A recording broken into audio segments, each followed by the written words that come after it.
नमस्कार, आप देख रहे हैं भाग्यफल। आपके साथ मैं हूं चंद्रश्री राजपूत। आज भाग्यफल में हम बात करेंगे कि शास्त्रों के अनुसार संध्या काल में भूलकर भी कौन से वो 3 काम है जो नहीं करने चाहिए, नहीं तो माता लक्ष्मी रूठ जाती है। शास्त्रों में कुछ ऐसी बातों का जिक्र है जिसका हमारे जीवन के साथ सीधा संबंध है।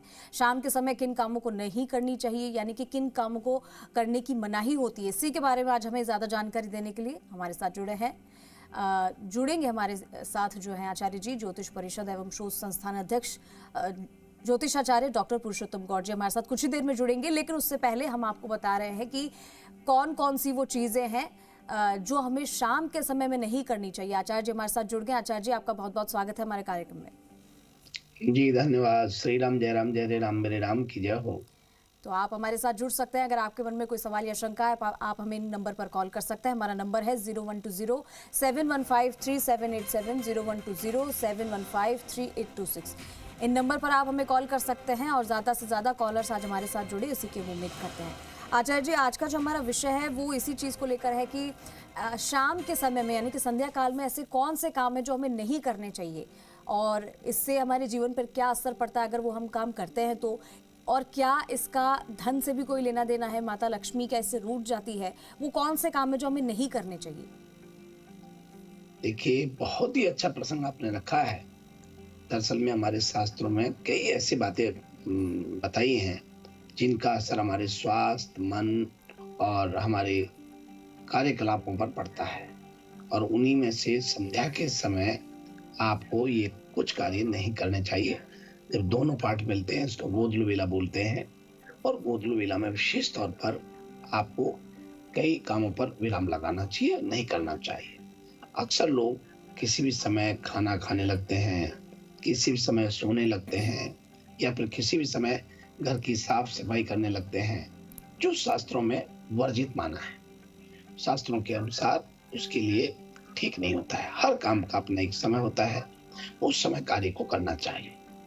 और 3 काम की बात करेंगे, लेकिन ये बिल्कुल ध्यान रखें कि जब सूर्य ढलते समय आपको 3 काम बिल्कुल नहीं करने।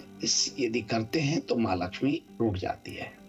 एक तो शाम के समय दोनों पार्ट मिलते हैं, या गोधूली वेला में कहें तो सोना नहीं चाहिए। कई बार लोग सूर्य ढलने के समय यानी संध्या के समय सोने लगते हैं। धर्मशास्त्र के अनुसार ये समय सोने के लिए नहीं। दरअसल में यदि शास्त्रों की माने तो सुबह और शाम का समय जो है माँ लक्ष्मी के आगमन के लिए बेहद शुभ माना गया है। हिंदू धर्म शास्त्र में और हिंदू धर्म में, सनातन धर्म में संध्या के समय घर में लक्ष्मी के आगमन का समय होता है। यदि कोई व्यक्ति इस समय सोता है तो लक्ष्मी और सौभाग्य आपके दरवाजे दस्तक देकर भी लौट जाते हैं। जिस प्रकार सूर्योदय के समय पूजा पाठ करके दिन की शुरुआत की जाती है, उसी प्रकार सूर्यास्त के समय ईश्वर से प्रार्थना की जाती है। और यदि कोई इस समय सोता है तो घर में दरिद्रता आती है। संध्या के समय झाड़ू नहीं लगाना चाहिए। कई बार लोग घर की साफ सफाई के लिए कोई भी समय चुनते हैं, जबकि वो ठीक नहीं है। जब शास्त्रों में लिखी बातों के अनुसार शाम को माँ लक्ष्मी घर में मुख्य द्वार से भीतर आती है, और ऐसा माना जाता है कि इस समय झाड़ू लगाने का मतलब लक्ष्मी जी को घर से बाहर निकालना। शास्त्रों के अनुसार रात के 4 पहरों को झाड़ू या घर की सफाई के लिए अच्छा नहीं माना गया। यदि हम सूर्यास्त के समय झाड़ू लगा करके कूड़ा घर से बाहर करते हैं, इसका मतलब माँ लक्ष्मी भी घर से बाहर चले जाती है। इसलिए कभी भी सूर्यास्त के समय झाड़ू नहीं लगाना चाहिए। शास्त्रों में ऐसा करने के लिए मनाही होती है, क्योंकि पूरे दिन काम करने के बाद घर में सकारात्मक आवास होता है, और इस समय झाड़ू लगाने से घर में नकारात्मकता आने लगती है। दूसरा, धन का दान करना। यदि आप किसी को पैसा देते हैं, भूल करके भी संध्या के समय पैसे का दान ना करें। ऐसी मान्यता है कि संध्या के समय लक्ष्मी के आगमन का समय माना गया, और उस वक्त यदि आप किसी दूसरे को पैसा दान में देते हैं तो इससे माता लक्ष्मी नाराज होती है और लक्ष्मी का वास टूट जाता है। घर में आर्थिक स्थिति खराब होने लगती है। यदि आप किसी को भी पैसा दान में देते हैं तो आपको ध्यान रखना चाहिए, कभी भी सूर्योदय और सूर्यास्त के समय किसी को भी धन आदान प्रदान ना करें तो ठीक रहे। ये समय माता लक्ष्मी के पूजन का माना जाता है। लक्ष्मी को घर में आगमन का समय माना जाता है और आप जो है उस समय घर से लक्ष्मी का निकास कर रहे हैं तो बिल्कुल शुभ हुआ ना। वास्तव में शास्त्रों में बताई गई कुछ बातों को ध्यान में रखने से या इन बातों को ध्यान में रखने से आपके घर में धनहानि नहीं होगी और घर में समृद्धि आएगी।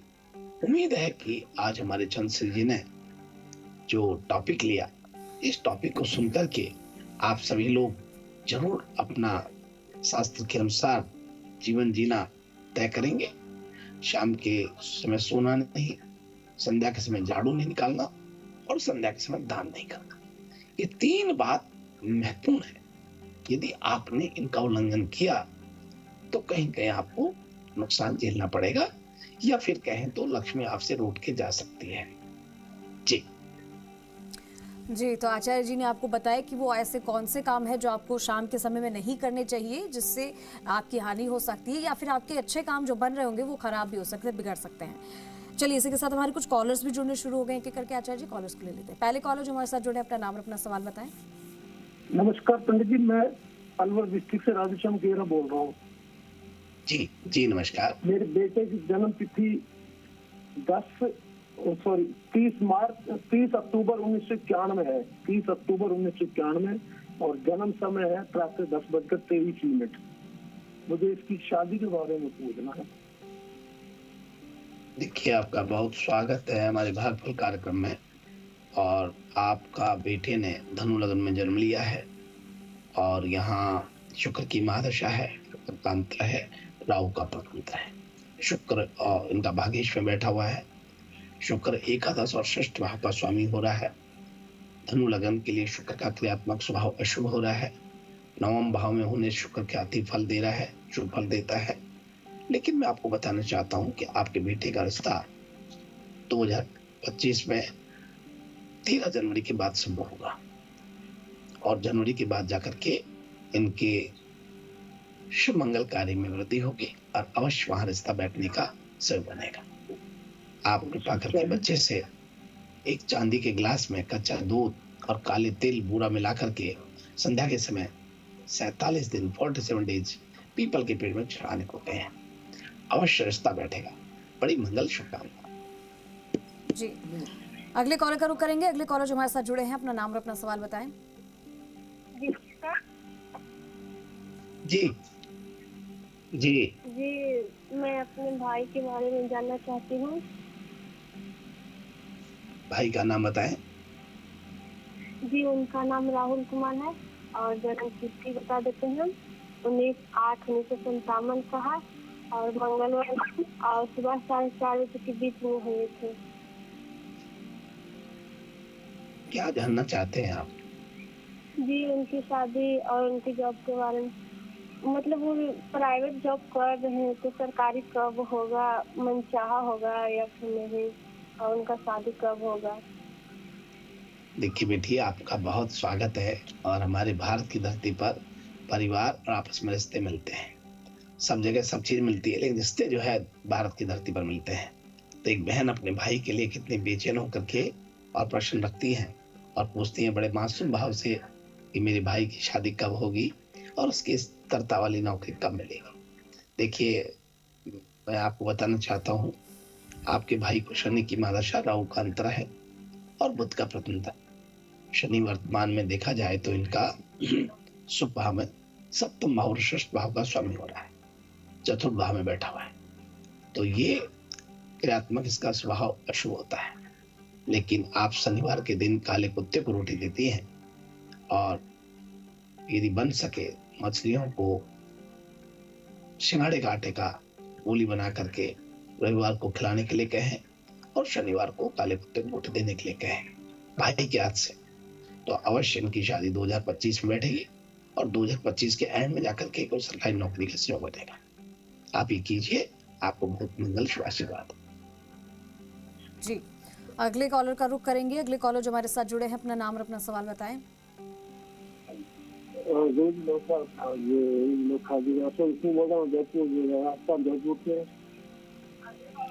जी जी ये मेरे लड़के के बारे में पूछना, मेरे बच्चे के बारे में। आप डेट ऑफ बर्थ बताएं। जी उसका जन्म है आपने 24/9/2015। 24/9/2015। तो सुबह के 10 से 11 के बीच। ठीक है। और लड़के का नाम आयुष। ठीक है। हाँ जी, उसका भविष्य कैसा रहेगा? आपका बहुत स्वागत है। देखिए, आपके बच्चे ने वृश्चिक लग्न में जन्म लिया है और केतु की महादशा, शनि का अंतर है और सूर्य का प्रदंतर है। इनका भविष्य बहुत अच्छा है, लेकिन ये गुस्सा बहुत करता है। और सही बात यह है कि बच्चा गुस्सा भी करता है और लापरवाह भी जाता है। विशेष तौर पर थोड़ा सा पढ़ाई पर भी ध्यान कम देता है। आप कृपा करके बच्चे को कहें कि नियमित रूप से संध्या के समय शिव मंदिर में जाकर के एक दीपक जलाएं और शिव चालीसा का पाठ प्रतिदिन करें, तो सब ठीक रहेगा और एकदम अच्छा होगा। बहुत मंगल शुभ आशीर्वाद। जी, अगले कॉलर का रुख करेंगे। अगले कॉलर जो हमारे साथ जुड़े हैं, अपना नाम और अपना सवाल बताएं। आचार्य जी, आपको मेरा नमस्कार है। नमस्कार, क्या हाल है, कैसे हैं? आपकी दया से सब ठीक ठाक है, चल रहा है सब। आप कैसे हैं? प्रभु श्री राम का आशीर्वाद है और आदेश करें आप। मैं ये पूछ रहा हूँ कि जो मेरे पारे का शिवलिंग है उसके ऊपर मैं दिन भर जलाभिषेक नहीं कर सकता, कि वो पूजा मंदिर में रहता है। नर्मदेश्वर पर तो दिन भर चलता है, कोई घंटा 2 घंटा बाद, दूसरी में तो दिन भर चलता है। तो पारे की शिवलिंग अगर नहीं भी हो तो कोई खास फर्क नहीं पड़ना चाहिए, क्योंकि दूसरा है नर्मदेश्वर, उस पर तो चल ही रहा है। इसके बारे में बताएं। देखिए, ये प्रश्न मैं समझ गया और मैं समझ गया कि भाई पारे का शिवलिंग पर पूजा अर्चना का क्या होता है। मैं आपको बताना चाहता हूँ, शिवलिंग कई प्रकार के होते हैं और जिसमें प्रमुख रूप से शिवलिंग 2 प्रकार के होते हैं। पहला आकाशीय उल्का और शिवलिंग, दूसरा पार्थ शिवलिंग। जो उल्का पिंड की तरह काला अंडाकार लिए शिवलिंग होता है, और शिवलिंग को भारत में ज्योतिर्लिंग भी कहते हैं। दूसरा मानव द्वारा निर्मित पारे से बना शिवलिंग जो होता है, उसका अभिषेक की बात आप कर रहे हैं, तो मैं आपको बहुत स्पष्ट कर देता हूँ। शिवलिंग पौराणिक तथ्य की बात कर रहे हैं तो आपको विशेष तौर पर जो है शिवलिंग का अभिषेक, कोई भी शिवलिंग हो, अभिषेक चलता रहना चाहिए।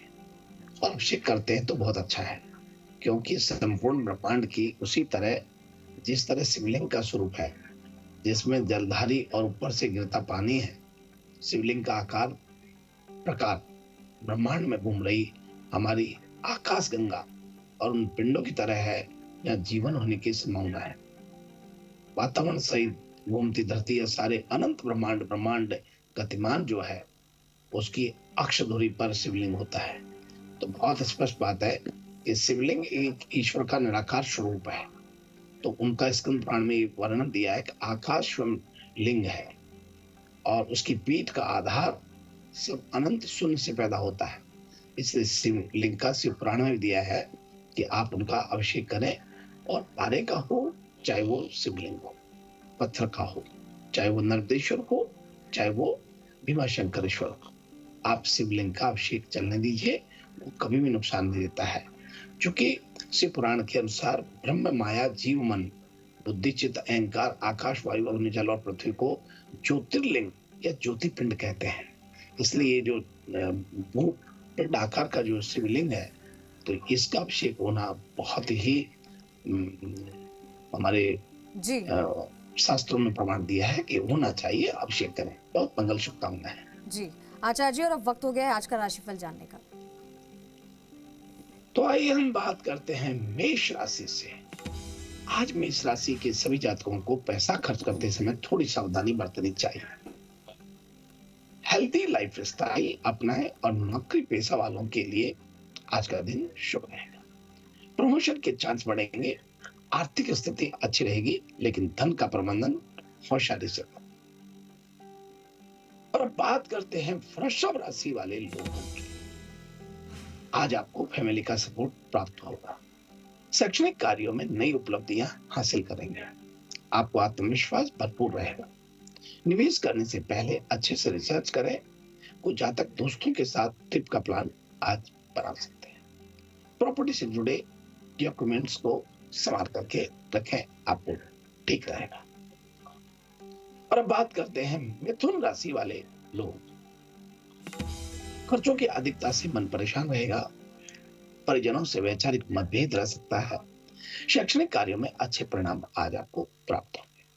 नए कार्यों की शुरुआत आप कर सकते हैं। आर्थिक मामलों में थोड़ा सतर्क रहें और सोच समझ करके धन खर्च करें तो बहुत ठीक रहेगा। और अब बात करते हैं कर्क राशि वाले लोग।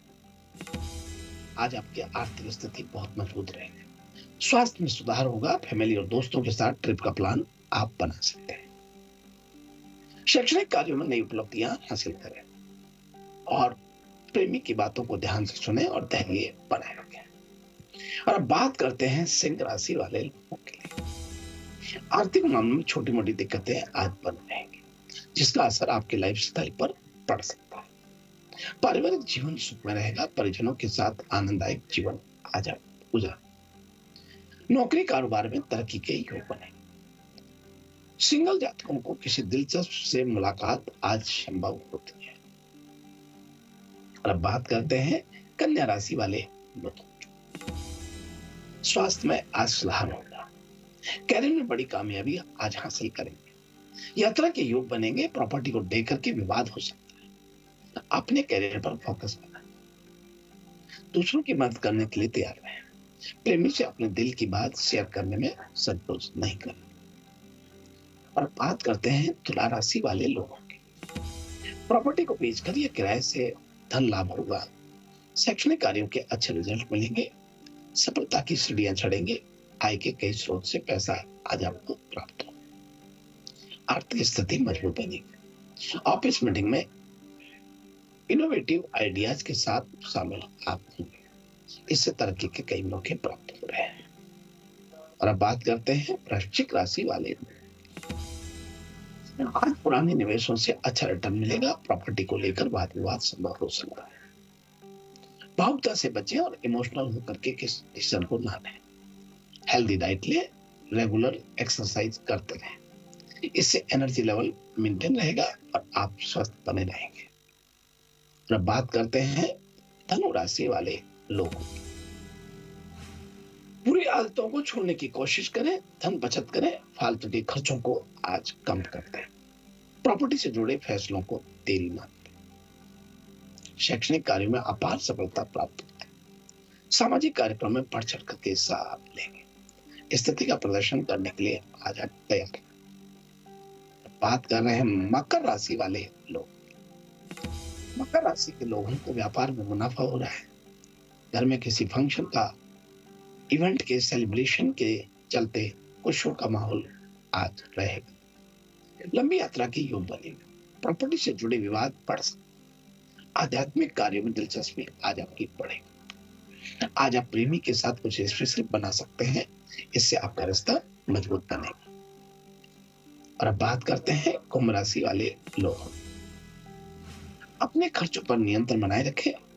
घर में मांगलिक कार्यों को आयोजन करना आज संभव हो रहा है। प्रॉपर्टी से जुड़े विवाद तनाव बढ़ा सकता है। शैक्षणिक कार्यों में आपकी परफॉर्मेंस शानदार रहने वाली है। कैरियर में तरक्की के सुनहरे मौकों का भरपूर लाभ उठाएंगे। और बात करते हैं मीन राशि वाले सभी लोगों की। पारिवारिक जिम्मेदारियां आपकी आज बढ़ने वाली। शैक्षणिक कार्यों की चुनौतियां दूर होंगी। व्यापार में विस्तार हो रहा है। अपने बजट पर ध्यान दें और बिना सोचे समझे पैसे का खर्च ना करें। वाहन सावधानी से चलाएं। वैवाहिक जीवन में आज खुशियां आएंगी। इस प्रकार से आज का हमारा अपना यह है राशि फल। जी, तो आज हमने जाना कि कौन से ऐसे काम हमें शाम के समय में नहीं करने चाहिए और आचार्य जी ने आपको काफ़ी सारे उपाय भी बताए हैं, चीज़ें भी बताई हैं, जानकारी दी। इसके साथ ही आचार्य जी हमारे साथ जुड़ने के लिए बहुत बहुत धन्यवाद। शुभ प्रभात, शुभ आशीर्वाद।